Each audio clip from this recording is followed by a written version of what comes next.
So for this episode, we are going to go with our dessert first. We're going overall grades, just to kind of preface our thoughts a little bit and kind of set the tone for what our superlatives are going to be. So, Mike, I'll start with you on this one. What grade did you give? Way too early grade, with that asterisk, for the Patriots this year. I find it hard to, and I know you have to do it. We have to analyze this rather immediately. I almost just said analyze. That goes to show. No, you did. Dude, now you said it twice. Which how drafted out we are right now. You have to immediately analyze this stuff. But realistically, you got to give it a B. Everyone gives it a B. I think I saw Mel Kiper Jr. gave out 20 out of 32 Bs the other day. Like, it's fine. It's solid. I don't know how these guys are going to play out, but they hit on the positions they had to. They made a pick in, Jalen Polk, which I'll get to. It really felt like a double dip there, and I'll explain why in a minute. You hit on your franchise quarterback, and you only came out with one defender, where a lot of times this team under Bill Belichick, at least we saw last year, might have taken 3 or 4 defenders despite having holes to fill on offense. So I'm going to go with a B. Can't really decide how well or how poorly it'll be yet, but for right now, middle of the road. Yeah, I guess I would go B+, just because I give them more credit than most, just for sticking and picking at 3 overall and taking Drake Maye. We talked so frequently, it felt like for 2 months, about what might happen and will they trade down and why they should trade down, and that this quarterback is actually a little bit better than Drake Maye, and this is the best plan for them because the roster is set up this way. And so I was never a proponent of that plan. I never really, especially the closer we got to it, I never believed that it would be their plan, but I do give them credit for staying there when there were trades available to them that might have benefited them in the future. I applaud them for having conviction in the fact that Drake Maye can be a franchise quarterback. So I give them maybe extra credit for that. The reason why it doesn't go higher than that, Taylor, is because I'm not sure.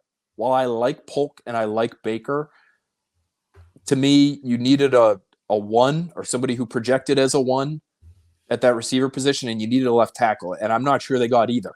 Now, maybe they did. And maybe 2 years from now, we'll say, holy crap, can you believe they got Caden Wallace in the 3rd round? And that guy's, top of the league at left tackle, and Javon Baker. My goodness, this guy is, he's Stephon Diggs part 2. We can't sit here, I don't think, and say that definitively right now. So had they, it's always easy to say this in retrospect, but 2 of my guys, quote unquote, my guys during the draft process at those other 2 positions were Xavier Legette and Kingsley Suamataia. Yeah. And they both were kind of within striking distance for the Patriots. They would have had to trade up for both, but the fact that they didn't get either, and they weren't aggressive enough. They wanted to move up into the 1st round, but they couldn't quite pull it off. Could they've done a little bit more to actually get to the back end of the 1st round and get that guy that they were really looking for? That would have bumped it up into the A- or even A range for me. So I'll keep it at a B+ for now. Testing my skills on PrizePicks this season is the most exciting way to play daily fantasy sports. If you have the skills, you can turn $10 into $1,000 with just a few taps. Use the code CLNS for the first deposit match up to $100. Pick more, pick less. It's that easy. So I've got it at a B+. Most of that's Drake Maye. I completely agree, especially the day of. I'm thinking, and this ended up being what actually happened, where they were saying, well, Kevin O'Connell and Brian Daboll, 2 guys that we know really want this guy. If they're going to move heaven and earth to get him, why the hell would we move away from getting this guy? Yeah. Clearly, there's something that's pretty good about him. So the Drake Maye thing I was ripping my hair out, but they stood, got the pick. I like that aggressiveness. And also, I actually had Cameron Wolf on yesterday. He shed some light on some of the things that were going on behind the scenes with the Patriots. Another reason I give them the B+ is they did try to get into the 1st round, and apparently they actually had kind of a handshake deal with the Bills. The Bills used that to go to the Panthers, and they were like, this is our division rival. Mm-hmm. We'd much rather you have Legette than he go to the Patriots.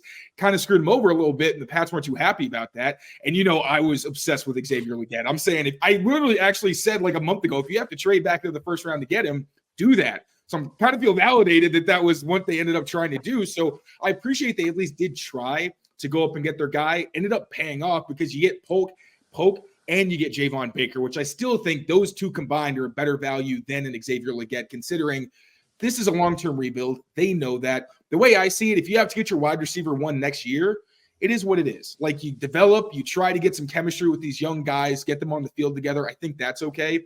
With Caden Wallace, I think, I really do believe that he was somebody that they did like. There was the run on tackles. And again, that was why they stood pat. They thought he was a guy they could get in the middle of the third round. But they said, you know what? If we do that and he's gone, then we're screwed, because he was objectively the best guy on the board. With Kingsley Suamataia, one thing, and I talked with Eric Galco about this, the Shrine Bowl, was that experience, I feel like, matters more, and age, because with the guy who doesn't have a ton of experience, with the limited practice that these guys get, it's just easier to teach guys who played a lot of football and have that experience what you want them to do, and they can catch on more quickly, versus a guy who just hasn't seen the field very often. And with Caden Wallace, he was a guy who was projected to at least be a contributor. Him, Aiden Layden Robinson were projected to be at least contributors early on, and sooner than later, we're going to be starters. Whereas Kingsley Suamataia, he was on the younger side, which again, I think was probably a big part of the evaluation for him, but probably wasn't going to be playing for you his rookie year. That was a big thing he needed to develop. The only tackle I really wanted him to get they didn't was Patrick Paul. And I feel like he was in that group of guys that went before they realized they were going to go, and we're like, oh, okay, this has turned into a serious thing. So I feel like they were more aggressive than we wound up seeing. And the fact they had conviction to not do the kind of Bill Belichick thing, which right or wrong, you could debate. But I like that they said, I like our guys. We're not going to risk trading back and maybe having them there. I think they lucked out with Javon Baker. But for the most part, I feel like they knew who they wanted. They stuck and tried to get those guys. Sometimes it worked, sometimes it didn't. But based on what I've heard, at least, I admire the way they tried to play the game. But I agree. I can't give it an A- as much as I want to. You know me, Mr. Sunshine and Rainbows, because they don't have that true number one, and they don't have a left tackle where if it was Patrick Paul or Kingsley, I'm like, all right, 2 years, 3 years down the line, you're set there. So I absolutely agree. Take the guesswork out of buying NBA tickets at GameTime. Download the GameTime app, create an account, use the code CLNS for $20 off your first purchase. Terms apply. Again, create an account and redeem the code CLNS and get $20 off. Download GameTime today. Last minute tickets, lowest prices, guaranteed.